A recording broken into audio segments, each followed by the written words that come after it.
Karl Hermann Hesse fue uno de los más grandes escritores de todos los tiempos.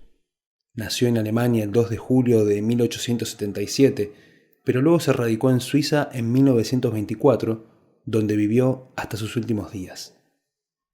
Su obra, una de las más vastas del siglo XX, que está compuesta por poemas, cuentos, novelas y meditaciones, alcanza los 40 volúmenes publicados, sin contar una extensa correspondencia intercambiada con alrededor de 35.000 lectores y revistas.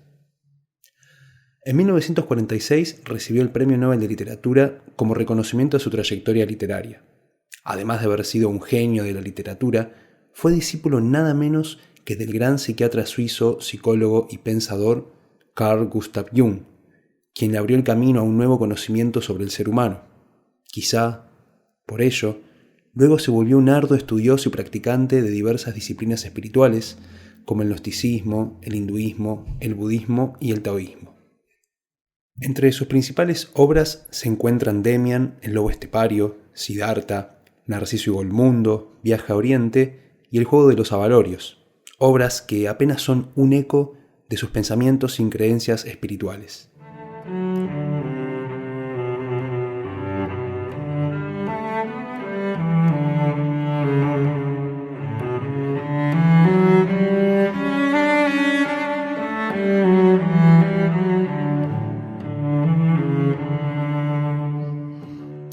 Hoy, desde Literatura para Vivir, queremos compartir con ustedes uno de sus más bellos relatos, que refleja aquel anhelo tan profundo y misterioso que todo artista siente en su más íntimo ser, el de poder comprender y alcanzar el verdadero sentido oculto de la poesía.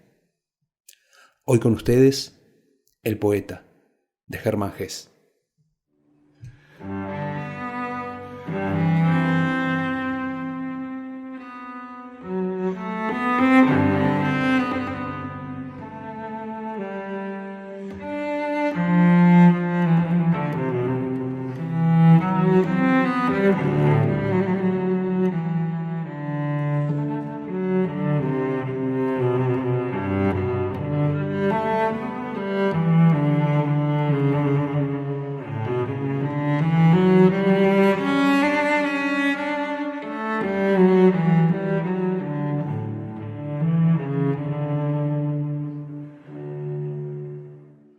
Se cuenta que el poeta chino Han Fuc fue animado en su juventud por un impulso maravilloso, el de poder aprender y perfeccionarse en todo aquello que concierne al arte de la poesía.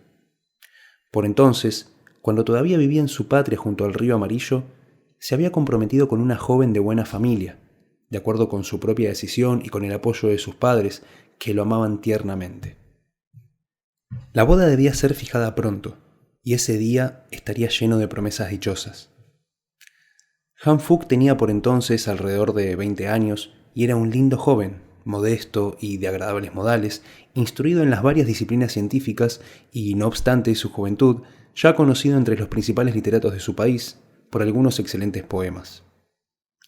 Sin ser precisamente rico, estaba en condiciones de esperar una fortuna suficiente que sería aumentada por la dote de su novia, y como ésta era además muy hermosa y llena de virtudes, nada parecía faltarle a su felicidad.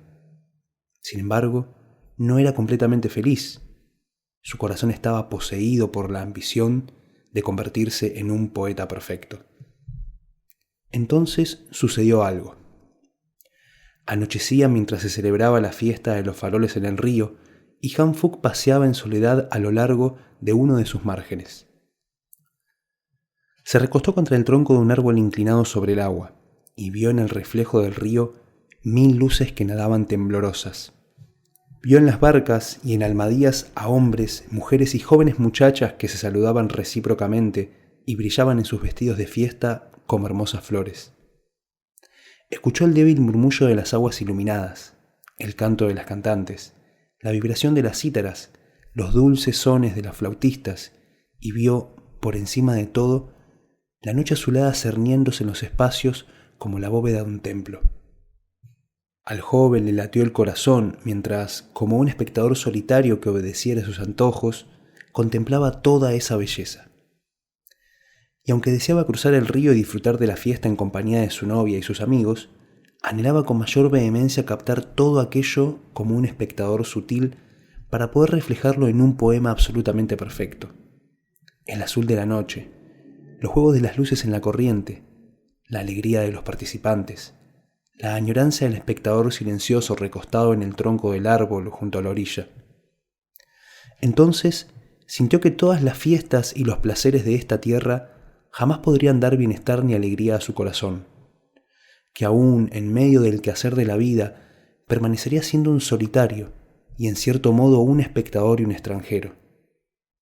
Y sintió que en su alma estaba hecha de manera que no podía dejar de percibir simultáneamente la belleza de la tierra y el anhelo secreto del forastero. Entristecido, reflexionó acerca de ello y llegó a la conclusión de que sólo podría participar de una dicha verdadera y una profunda satisfacción si alguna vez le fuera dado reflejar el mundo en poemas tan perfectos que a través de sus imágenes pudiera poseerlo purificado y eternizado.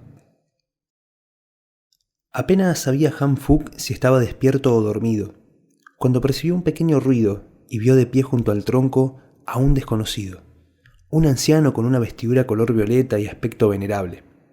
Se levantó y lo saludó con el saludo que se debe a los ancianos y a las personas de calidad. El extranjero sonrió y recitó algunos versos en los que se contenía todo aquello que el joven acababa de sentir, expresado con tal belleza y respeto por las reglas de los grandes poetas que el asombro detuvo el corazón del joven.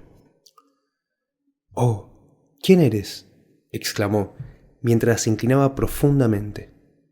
«¿Cómo puedes ver dentro de mi alma y decir versos más bellos que cuantos he oído de mis maestros?»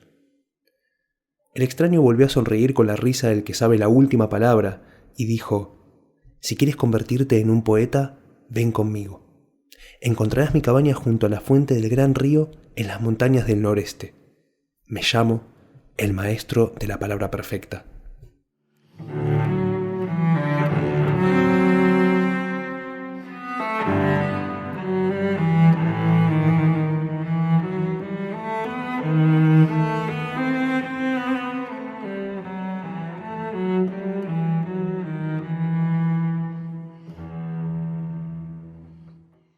Dicho esto, el anciano ingresó en la exigua sombra del árbol y se desvaneció rápidamente. Han Fuc, que lo buscaba en vano y no encontraba la menor huella, acabó por creer firmemente que todo había sido un sueño provocado por su cansancio. Corrió hacia los botes que estaban enfrente y participó de la fiesta, pero entre la conversación y el sonido de las flautas siguió percibiendo la voz misteriosa del extraño. Y le parecía que su alma debía estar reunida con él, pues se mostraba alejado y con ojos soñadores entre la alegre compañía que se burlaba de su estado de arrobamiento. Pocos días después, el padre de Han Fuc quiso convocar a parientes y amigos para fijar el día de la boda. El novio se opuso a ello y le dijo: «Perdóneme si parezco faltar a la obediencia que el hijo debe a su padre, pero sabes cuánto anhelo destacarme en el arte de la poesía, y aunque alguno de mis amigos alaba mis poemas, sé bien que solo soy un principiante y estoy en los primeros pasos de mi camino. Por ello te ruego que, por un tiempo, me dejes estar solo y proseguir mis estudios, pues me parece que el gobierno de una casa y una mujer apartarán aquellas cosas. Y como todavía soy joven y sin mayores obligaciones, quisiera vivir por un tiempo para mi poesía, de la que espero alegría y fama». Este discurso asombró al padre, que respondió: «Ese arte debe ser para ti preferible a todo, pues a causa de él hasta quieres postergar tu casamiento. Pero si ha ocurrido algo entre tú y tu novia, dímelo, para que yo pueda ayudarte a que os reconciliéis o a procurarte otra». El hijo, empero, juró que amaba a su novia como siempre y que ni la sombra de una disputa había surgido entre ellos. Y al mismo tiempo también contó a su padre que el día de la fiesta de los faroles se le había presentado en sueños un maestro de quien, antes que tener toda la dicha del mundo, ansiaba convertirse en discípulo. «Está bien», dijo el padre, «te concedo entonces 1 año. En ese tiempo puedes seguir tu sueño, que quizá te haya sido enviado por un dios». «Es posible que sean 2 años», repuso Han Fuc, titubeando. «¿Quién puede saberlo?». El padre lo dejó ir con tristeza. El joven escribió una carta a su novia despidiéndose y partió. Tras un largo peregrinar alcanzó las fuentes del río y encontró una cabaña de bambú en medio de una gran soledad. Delante, sentado sobre una estera, estaba el anciano al que había visto en la orilla junto al tronco del árbol.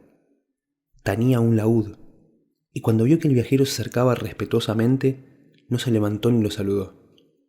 Solo sonrió y dejó correr los dedos sensibles sobre las cuerdas. Una música hechicera se expandió como una nube plateada a través del valle, de modo que el joven se detuvo maravillado y en un dulce estado de asombro lo olvidó todo, hasta que el maestro de la palabra perfecta dejó a un lado su pequeño laúd y entró en la cabaña. Entonces, Han Fuc lo siguió, lleno de unción, y permaneció con él como un servidor y discípulo. Transcurrió un mes, y en ese lapso aprendió a despreciar todas las canciones que hasta entonces había compuesto y las borró de su memoria. Y después de unos meses borró también de su memoria las canciones que había aprendido en su patria de sus preceptores. El maestro apenas si hablaba una palabra con él. Le enseñaba en silencio el arte del laúd hasta que la naturaleza del discípulo estuvo totalmente saturada de música. En una ocasión, Han Fuc compuso un pequeño poema en el que describía el vuelo de 2 pájaros en el cielo otoñal y que le gustó. No se atrevió a enseñárselo al maestro, pero al cantarlo una noche junto a la cabaña, el maestro lo oyó. Sin embargo, no dijo una sola palabra. Lo único que hizo fue tocar suavemente en su laúd y pronto el aire se hizo fresco. El crepúsculo se precipitó. Se levantó un viento frío, aunque estaban en pleno verano, y sobre el cielo, ahora gris, volaron 2 garzas con enormes ansias viajeras. Y todo esto era mucho más hermoso y perfecto que los versos del discípulo, de modo que éste se entristeció, guardó silencio y comprendió que lo suyo carecía de valor. Así procedía el anciano en cada oportunidad. Al cabo de un año, Han Fuc había aprendido a tocar el laúd casi a la perfección, pero veía el arte de la poesía como algo cada vez más difícil y sublime. Transcurridos 2 años, el joven sintió una viva nostalgia por los suyos, por la patria y por la prometida, y rogó al maestro que le permitiera marcharse. El maestro sonrió y asintió con la cabeza. «Eres libre», dijo, «y puedes ir a donde quieras. Puedes volver, puedes quedarte allí si lo prefieres». El discípulo emprendió entonces el viaje y marchó sin descanso, hasta que una mañana, a la hora del alba, llegó a orillas de la patria y divisó, desde el puente abovedado, la ciudad natal. Se deslizó furtivamente en el jardín de la casa paterna y escuchó a través del dormitorio la respiración de su padre, que aún dormía. Luego entró a hurtadillas en el huerto de su novia y subiéndose a lo alto de un peral, la vio en la alcoba peinándose los cabellos. Y mientras comparaba todo lo que veía con sus ojos con la imagen que se había forjado en su nostalgia, le resultó evidente que, a pesar de todo, estaba destinado a ser un poeta. Y descubrió que en los sueños del poeta alientan una belleza y una gracia que se buscan vanamente en los objetos de la realidad. Descendió del árbol, huyó del jardín y cruzando el puente salió de la ciudad natal y regresó a la montaña a través del profundo valle. Ahí estaba, como la primera vez, el viejo maestro ante su cabaña, sentado en la modesta estera, y tañía con sus dedos el laúd.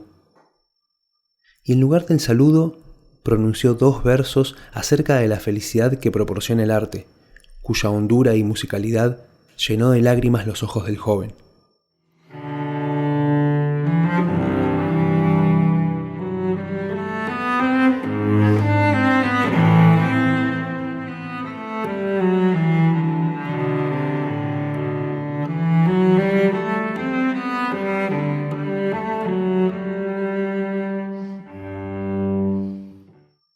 De nuevo permaneció Han Fuc junto al maestro de la palabra perfecta, quien, ahora que aquel dominaba el laúd, le enseñó a tocar la cítara. Y los meses volaron como la nieve con el viento del oeste. 2 veces ocurrió todavía que la nostalgia lo dominara. En la primera huyó secretamente durante la noche, pero antes de haber llegado a la última estribación del valle, el viento nocturno sopló en la cítara colgada de la puerta de la cabaña, y los sonidos volaron hacia él y lo llamaron de vuelta de un modo irresistible. Otra vez soñó que plantaba un arbolito en su jardín. Su mujer estaba junto a él y los hijos regaban el árbol con vino y leche. Al despertar, brillaba la luna en su cuarto. Se irguió turbado y vio junto a él al maestro que dormía con un leve temblor en su barba canosa. Entonces lo invadió un odio amargo hacia aquel hombre que, a su entender, le había destruido la vida engañándolo con respecto a su porvenir. Sintió deseos de arrojarse sobre él para asesinarlo, pero el anciano abrió los ojos y comenzó a sonreír con una dulzura tierna y sutil que desarmó al discípulo. «Recuerda, Han Fuc», dijo en voz baja el anciano, «eres libre de hacer lo que quieras. Puedes volver a tu patria y plantar árboles allí. Puedes odiarme y matarme. Eso no importa mucho». «¡Ay! ¿Cómo podría odiarte?», exclamó el poeta con una emoción viva. «Esto sería como querer odiar al mismo cielo». Y permaneció allí y aprendió a tocar la cítara, y luego la flauta. Más tarde, bajo la dirección del maestro, comenzó a componer poemas. Despacio aprendió aquel arte secreto de decir aparentemente solo lo sencillo y lo simple, pero de modo que lograse una revolución en el alma del oyente como la del viento en la superficie del agua. Describió la salida del sol cuando se demora al borde de la montaña, y el silencioso deslizarse de los peces cuando huyen como sombras bajo el agua, o el movimiento de un tierno sauce meciéndose con el viento de la primavera. Y al oírle no solo se evocaba el sol y el juego de los peces y el susurro del sauce, sino que parecía como si por un instante el cielo y el mundo se concertaran en una música perfecta. Y cada oyente evocaba entonces con placer o dolor lo que amaba o odiaba. El muchacho evocaba sus juegos, el joven a su amada, y el viejo presentía la muerte. Han Fuc ya no supo cuántos años permaneció junto al maestro en la fuente del gran río. A menudo le parecía que había pisado ese valle en la víspera del día anterior y que había sido recibido allí por la música del anciano. En otras ocasiones, sentía como si todas las generaciones de la humanidad y los siglos hubiesen rodado detrás de él, y que ello carecía de importancia. Una mañana, al despertar en la cabaña, se halló solo, y por más que buscó y llamó, el maestro no dio señales de vida.